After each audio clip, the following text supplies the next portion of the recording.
Shri KT Ramarao గారు. అధ్యక్ష,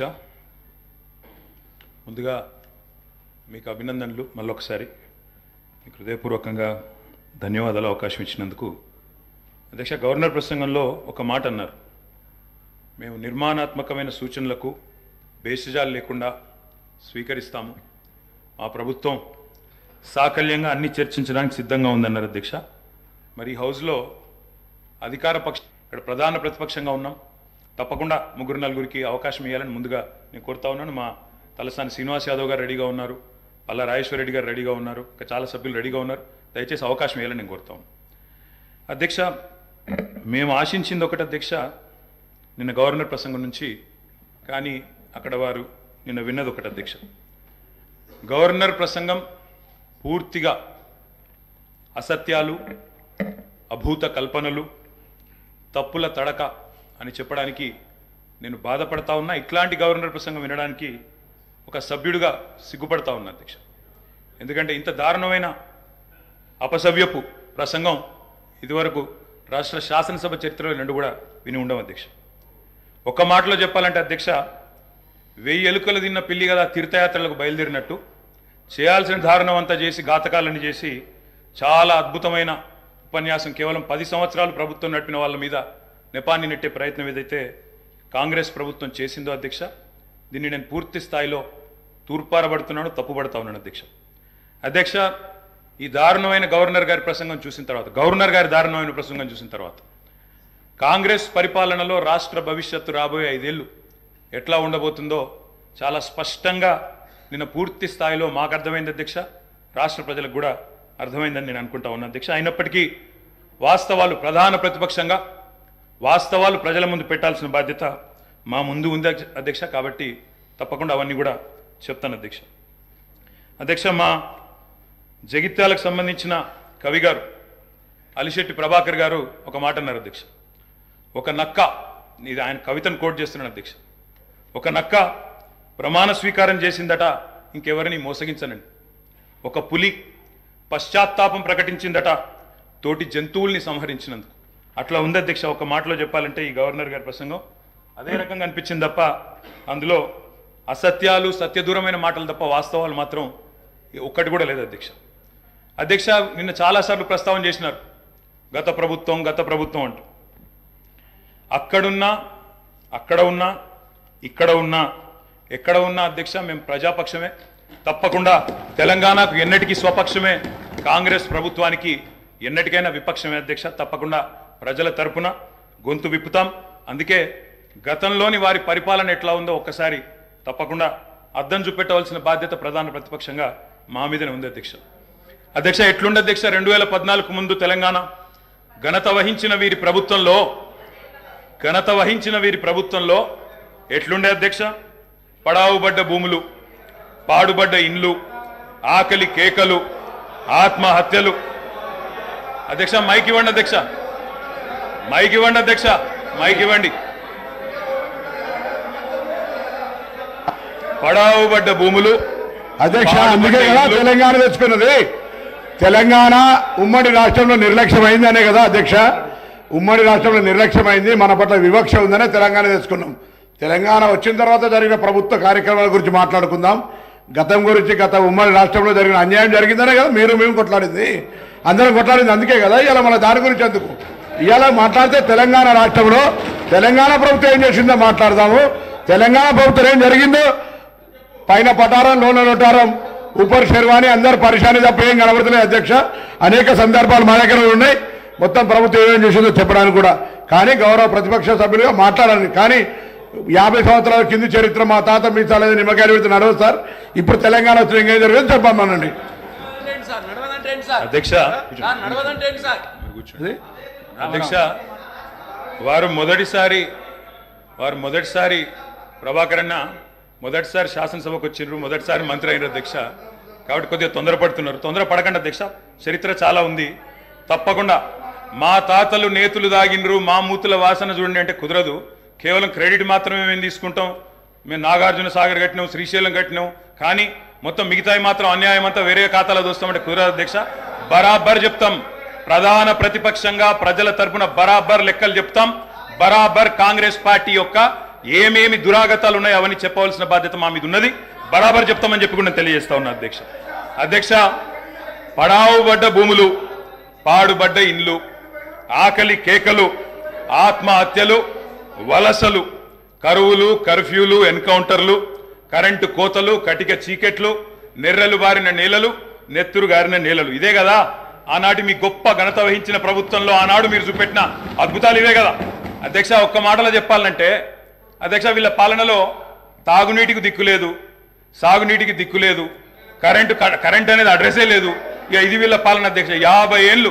50 ఏళ్ళు పరిపాలించి అధ్యక్ష, ఇక్కడ కూర్చున్న సభ్యులు ఆలోచన చేయాలి అధ్యక్ష. రాజగోపాల్ రెడ్డి గారు చేస్తున్నారు. నల్లగొండలో ఫ్లోరోసిస్ తప్ప ఏమిచ్చింది అధ్యక్ష? వీళ్ళు నల్లగొండలో ఫ్లోరోసిస్తో 1,50,000 మంది నడుములు వంగరబోతుంటే మునుగోడు నియోజకవర్గంలో ఒక్కసారి నాకు ఒక కాంగ్రెస్ సభ్యుడు మాట్లాడింది అధ్యక్ష.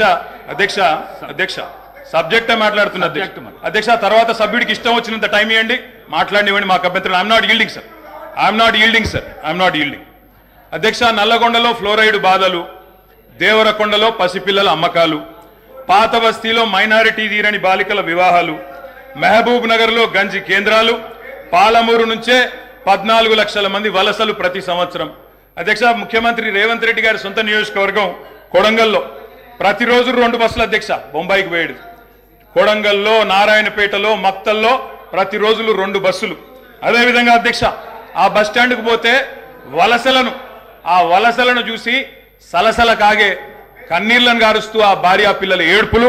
అదేవిధంగా 50 ఎకరాలు ఉన్న రైతు అయినా సరే అధ్యక్ష, తెలంగాణలో ఆనాడు కాంగ్రెస్ పరిపాలన ఎంత గొప్ప పరిపాలన అంటే అధ్యక్ష, మహబూబ్ నగర్లో 50 ఎకరాలు ఉన్న రైతు అయినా సరే గుంపు మేస్త్రిగా పనిచేసే దుస్థితి అధ్యక్ష. హైదరాబాద్కి వచ్చి కూలీ చేసుకునే దుస్థితి.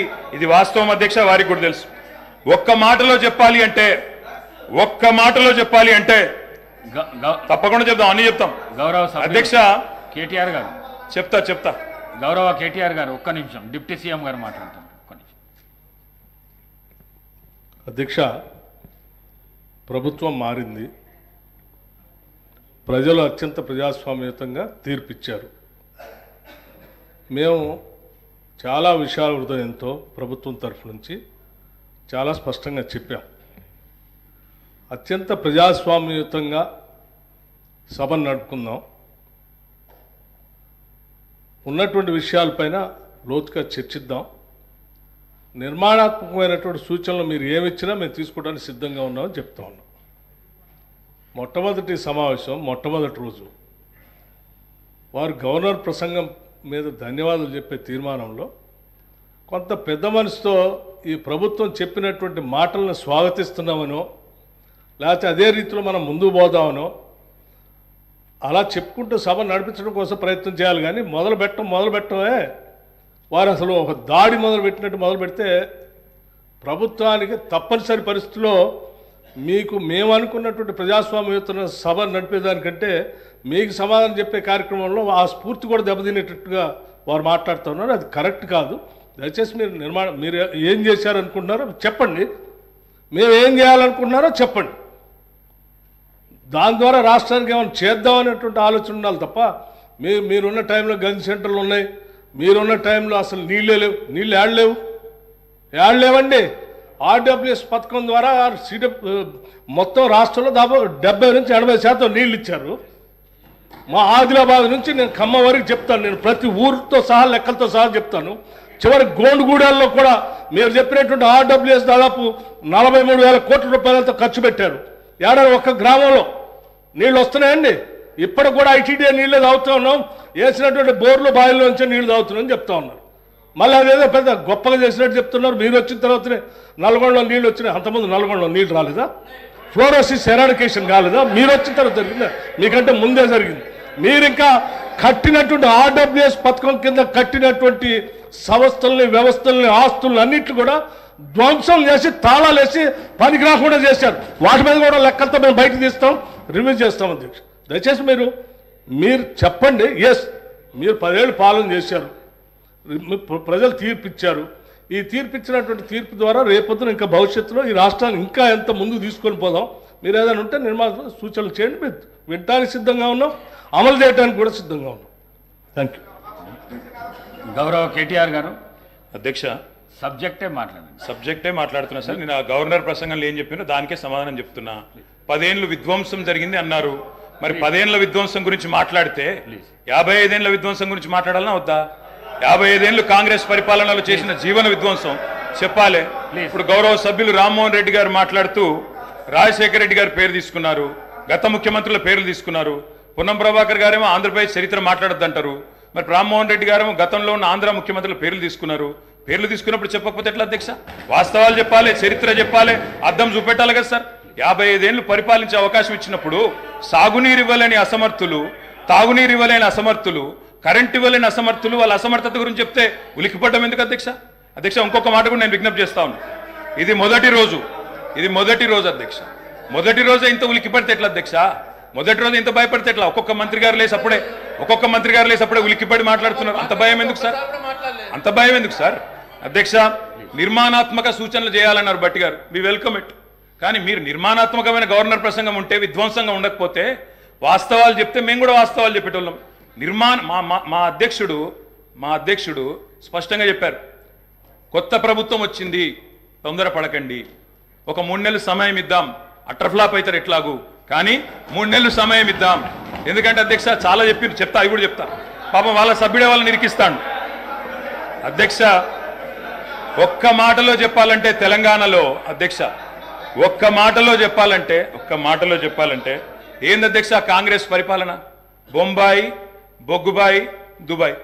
ఆనాడు ఇదే కదా అధ్యక్ష. మొత్తం ప్రజలు వలసలు పోయే దుస్థితి, రైతులు మొగులు దిక్కు చేసే దుస్థితి, మొత్తంగా ఆఖరికి ఇవాళ అక్కడ కూర్చున్న ముఖ్యమంత్రి గారి సొంత జిల్లాలోనే గంజి కేంద్రాల అధ్యక్ష. ఇందిరమ్మ రాజ్యం అంటే గంజి కేంద్రాలు, ఆకలి సావులు, ఎన్కౌంటర్లు తప్ప ఏముండే అధ్యక్ష? ఇది గొప్పగా చెప్తున్నారు అధ్యక్ష. ఆ రోజుల్లో ప్రాజెక్టులు కట్టకున్నా, పైసలు తరలించకపోయిన ఆంధ్రాకి మౌనంగా మంగళహారతులు పట్టింది తెలంగాణ కాంగ్రెస్ నాయకులు కాదా అధ్యక్ష? ఆనాడు మేము రాజీనామాలు చేస్తుంటే, గొంతు చించుకుంటుంటే, పేగులు దిగేదాకా కొట్లాడుతుంటే, పదవుల కోసం పెదవులు మూసుకున్నది ఎవరు అధ్యక్ష? ఇలా బాగా మాట్లాడుతున్నారు అధ్యక్ష. ఇంకొక మాట చెప్తా ఉన్నా, ఇదే శాసనసభ అధ్యక్ష తెలంగాణ పదం నిషేధిస్తే ఒక్క కాంగ్రెస్ నాయకుడు మాట్లాడిండా అధ్యక్ష? ఇదే శాసనసభలో అధ్యక్ష అక్కడ కూర్చున్న ముఖ్యమంత్రి కిరణ్ కుమార్ రెడ్డి గారు, మా హరీష్ రావు గారు లేచి మాకు నిధులు ఇవ్వరా అని అడిగితే, ఒక్క పైసా ఇయ్యా, ఏం చేసుకుంటావో చేసుకోపో అన్నప్పుడు ఒక్క కాంగ్రెస్ నాయకుడు మాట్లాడిండా సార్? ఇలా బాగా మాట్లాడుతున్నారు. పదవుల కోసం పెదవులు మూసిన చరిత్ర ఖచ్చితంగా తెలంగాణ కాంగ్రెస్ నాయకులదే. అందులో రెండో అభిప్రాయం కూడా అవసరం లేదు అధ్యక్ష. I'm not yielding sir. ఎందుకంటే మీరు నాకు రెస్క్యూకి రావాలా. మేము ప్రధాన ప్రతిపక్షం, 39 మంది ఉన్నాం ఇక్కడ. మాటికి ఒక్కసారి ఇంటర్ఫియర్ చేస్తే మాకు కూడా సమయం ఇవ్వాలా మీరు? మాకు కూడా 4 సభ్యులకు మాట్లాడే అవకాశం ఇవ్వండి. మాటికి మంత్రి గారు చెప్పడం ఏంటండి? సమాధానం చెప్పలేరా అధ్యక్ష? అంత భయం ఎందుకు? సమాధానం చెప్పలేరా అధ్యక్ష? సమాధానం చెప్పలేరా సార్? వీళ్ళు గౌరవ కేటీఆర్ తర్వాత చెప్పమనండి సార్. మా రిప్లై అయిపోయిన చెప్పమనండి అధ్యక్ష. గౌరవ సభ్యులు అధ్యక్ష సార్ ఇది ఎందుకంటే వెంకన్న ఒక్క నిమిషం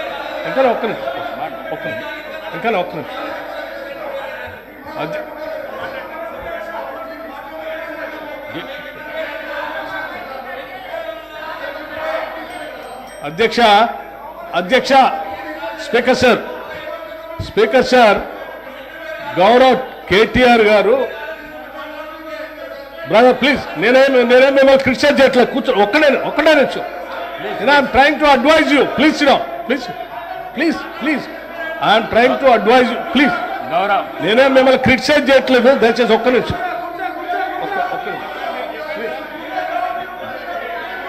గౌరవ ప్రశాంత్ రెడ్డి గారు అధ్యక్ష కూర్చో. అధ్యక్ష ఒకటే నిమిషం.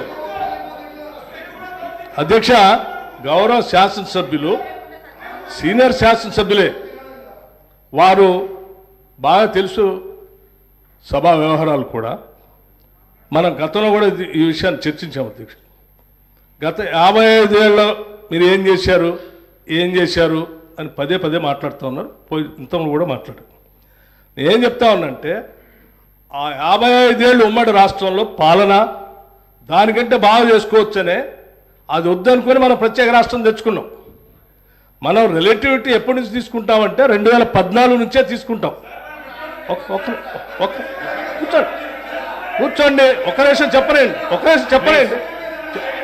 ప్లీజ్ ప్లీజ్ ఒక నిమిషం చెప్పండి. ప్రత్యేక రాష్ట్రం ఏర్పడిన తర్వాత అది బాగలేదని ఈ రాష్ట్ర ప్రజలందరూ కూడా సకల జనం సమ్మె చేస్తే ఇక్కడ ఉన్నటువంటి మంత్రులు కూడా కౌశిక్ రెడ్డి గారు కూర్చోండి. పెద్ద రాష్ట్రంలో మంత్రులు ఉంటే కూడా రాజీనామా చేసి మంత్రులందరూ కూడా తీర్మానం చేసి ఈ సభలో ఉన్నటువంటి కాంగ్రెస్ శాసనసభ్యులు కూడా అందరూ తీర్మానం చేసి ప్రత్యేక రాష్ట్రం కావాలని కేంద్ర నాయకత్వాన్ని ఒప్పించి శ్రీమతి సోనియా గాంధీ గారి దగ్గర కలిసి సభలో సరిపోయేంత బలం లేకపోయినప్పటికీ సభలో ఉన్నటువంటి వాళ్ళందరినీ ఒప్పించి ప్రత్యేక తెలంగాణ రాష్ట్రం ఇచ్చినటువంటి కాంగ్రెస్ పార్టీ ఆ ఆలోచన ఉంది కాబట్టి ఇచ్చింది అధ్యక్ష. కాంగ్రెస్ పార్టీ ఇచ్చిన తర్వాత సంపదతో కూడినటువంటి రాష్ట్రాన్ని మీ చేతిలో పెడితే, మిగులు బడ్జెట్తో ఉన్నటువంటి రాష్ట్రాన్ని మీ చేతిలో పెడితే 10 ఏళ్లు బాగు చేయాల్సింది పోయి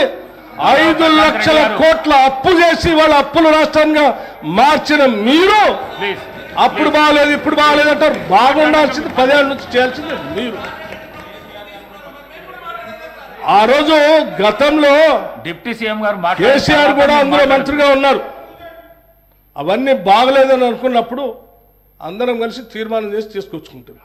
తెచ్చుకున్న తెలంగాణ రాష్ట్రంలో పాలన గురించి అభివృద్ధి గురించి మాట్లాడుకోవాలి కానీ మాట్లాడితే పాత మాట్లాడుకుంటే వీళ్ళందరూ రాజీనామా ఎందుకు చేస్తా అన్నారు, పార్లమెంట్లో వాళ్ళందరూ కొట్లాడుతా అన్నారు, వాళ్ళందరూ పెప్పర్ స్ప్రే తింటారు, మిగతా వాళ్ళందరూ రాజీనామా చేస్తారు. అది బాగాలేదని కదా తెచ్చుకున్న దాంట్లో మీరెంత బాగా చేశారో చెప్పాలి. కానీ ఏం చేశారు? పట్టుమని ఏమైనా గోదావరిలో ఒక చుక్క నీళ్లు తెచ్చారా, కృష్ణానదిలో ఒక చుక్క నీళ్లు తెచ్చారా? ఏం చేయలేదు కదా. లక్షల కోట్లు వృధా చేశారు కానీ ఒక్క ఎకరానికైనా అదనంగా ఆయకట్టు నీళ్ళు ఇచ్చారా? ఒక్కడికైనా ఉద్యోగాలు ఇచ్చారా? ఒక్కడికైనా ఒక ఇందిరా ఇల్లు ఇచ్చారా? ఒక్కడికైనా ఏదైనా చేశారా ఈ రాష్ట్రంలో? ఏమి లేదు. అది చెప్పండి. మేము చెప్పింది అదే. ధనంతో కూడిన సంపదతో కూడిన తెలంగాణ రాష్ట్రం ఇస్తే 10 ఏళ్ళు విధ్వంసం చేశారు. ఇవాళ విధ్వంసం చేయడం కాదు, స్వేచ్ఛ లేకుండా చేశారు. ఇవాళ వాళ్ళకి స్వేచ్ఛ వచ్చినట్టు తీర్పిచ్చారని చెప్పాం. దాని గురించి మాట్లాడిన 10 ఏళ్ళ నుంచి